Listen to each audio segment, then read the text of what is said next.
percent increase and decrease. Our objective is to find percent increase and decrease. Why learn this?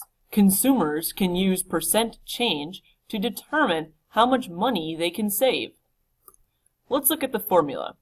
The percent of change equals the amount of your increase or decrease divided by the original amount.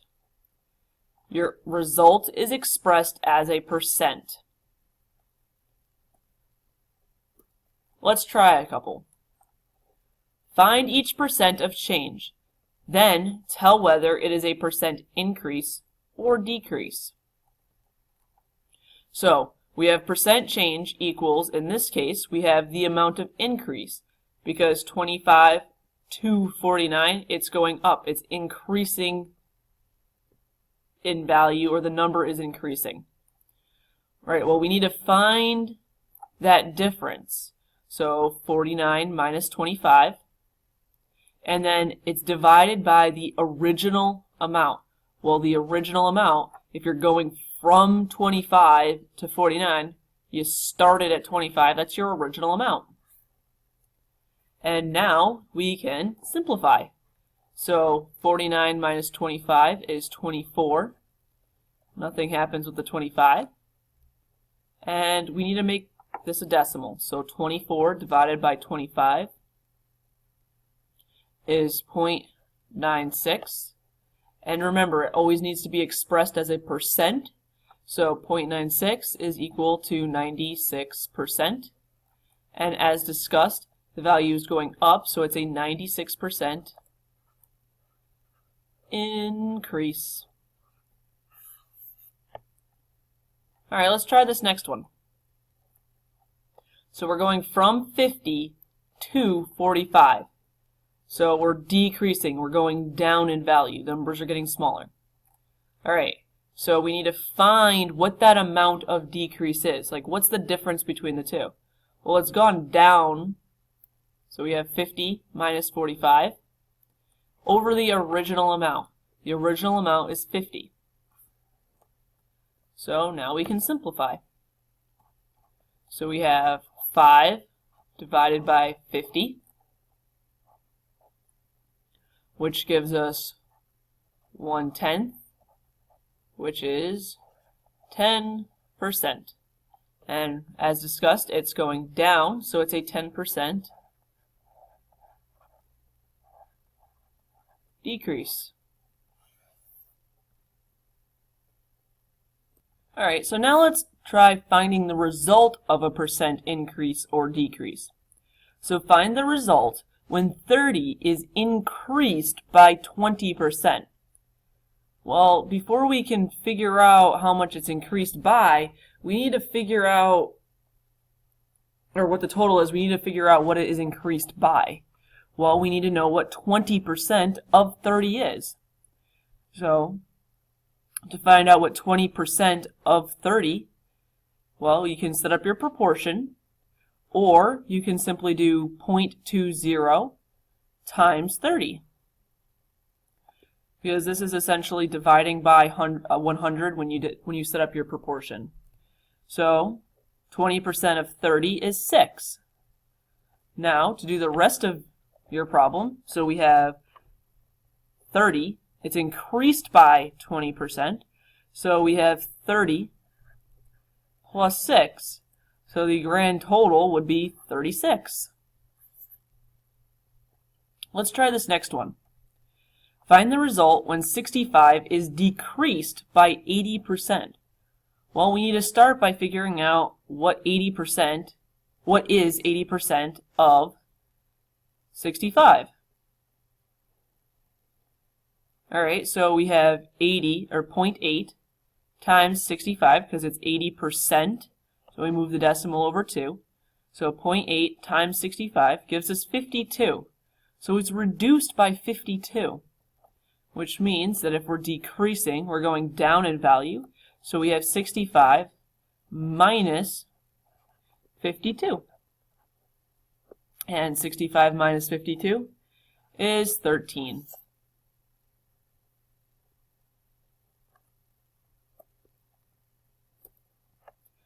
let's look at some common applications of percent change. So we've got discounts and markups. A discount is an amount by which an original price is reduced. So it's like when you go to the store, I've got a discount on this jacket. Okay? So a discount is a percent of the original price. So your final price is your original price minus whatever you're getting for a discount. Markup is an amount by which a wholesale cost is increased. So a store will often mark up their prices so that way the store gains a profit. So a markup is a percent of the wholesale cost. So your final price would be your wholesale cost plus whatever they marked it up by. Let's try a couple of examples. Starting with discounts. Admission to the museum is $8. Students receive a 15% discount. How much is the discount?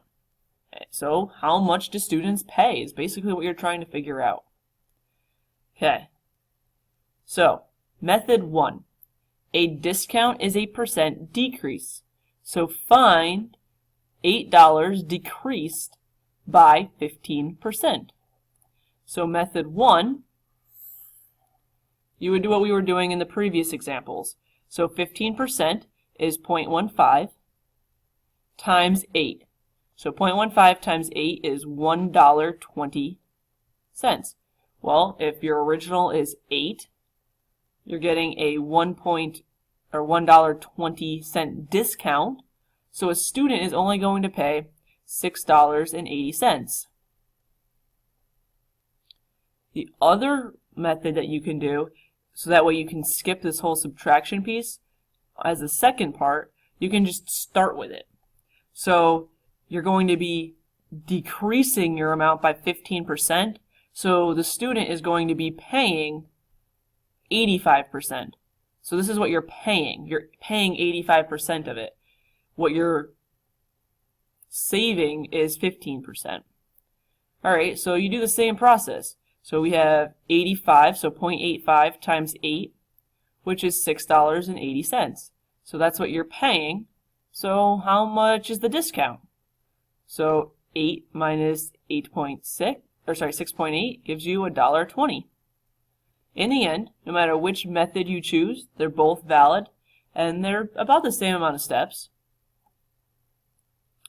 You end up with a discount that's worth $1.20, and in the end, the student is paying $6.80. Let's try another example. Christo used a coupon and paid $7.35 for a pizza that normally costs $10.50. Alright, so find the percent discount. Alright, so let's start by subtracting our two so we can find out what the difference is. So we have $10.50 minus $7.35, which gives you $3.15. So that's what Christo saved. We need to figure out what percent is $3.15. So we have 3.15 equals x times $10.50. So we're trying to figure out what we're going to have to multiply 10.5 by to get to $3.15. So to simplify, we're going to divide both sides by $10.50 because it's x times, so we want to divide, do the inverse operation to solve. And when we do so, we get 0.3 equals x. Well, that's a decimal. We want to find the percent discount. So we want to move the decimal 2 places. So 0.3 is the same as 30%. So his coupon gave him a 30% discount. Let's look at markups now. Caleb buys necklaces at a wholesale price of $48 each. He then marks up the price by 75% and sells the necklaces. what is the amount of markup and what is the selling price? All right, so a markup is a percent increase. So we need to find $48 increased by 75%. So very similar to some of our previous examples, we're going to start by figuring out what 75% of 48 is. So 0.75 times 48 gives us 36. So it's a percent increase, so we're going to add. So we have 48 plus 36 giving us 84. All right, so if we look at method 2, we're going to add percent markup to 100. So we have 100%, basically that's what that founding number is, plus the 75%. So in the end, the selling price is 175%. So we want 175% of 48. So 1.75 times 48 gives you 84. And to figure out how much that markup was, 84 minus 48 gives you 36. Either method is going to mean that the markup was $36 and Caleb sold stuff at 84.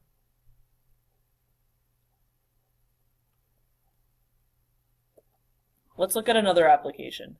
Lars purchased a daily planner for $32.